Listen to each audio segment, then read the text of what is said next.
2023, l'histoire de Jul va prendre un autre tournant. Ça sonne comme une ironie de la vie, mais pour Jul, celui qui tout jeune rêvait d'une carrière de footballeur à Marseille, mais qui s'est finalement retrouvé à raper sa vie, son club de cœur, l'Olympique de Marseille, va lui tendre les bras.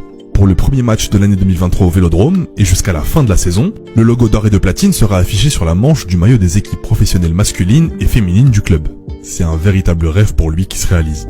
L'une des grosses particularités de Jul, c'est de raconter le quotidien des jeunes de quartier, des banlieusards avec tout ce que ce terme comprend de bon ou de mauvais, mais le raconter sur des instrumentales aux sonorités estivales, latines, reggaeton. Il s'est toujours habillé sobrement, donnant un exemple pour la pauvre jeunesse marseillaise qui pour une fois ne voit pas ses stars favorites sur qui elle prenne exemple, habillées de luxe, de la tête aux pieds.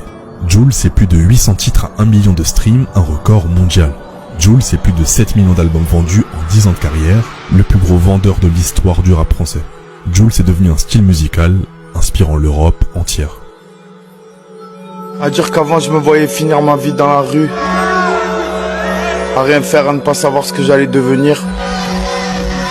Maintenant quand je me lève, j'ai qu'une envie, c'est de faire un nouveau son pour que quand je pars du stud, je me le mette dans la voiture. Et cette envie, je l'ai depuis que j'ai commencé dans la chambre. Le travail, c'est devenu ma vie.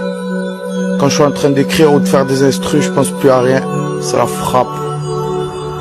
Dans la vie, y a rien sans rien, que ce soit dans le sport, la musique ou la gratte, encore la musique ou la gratte, la gratte.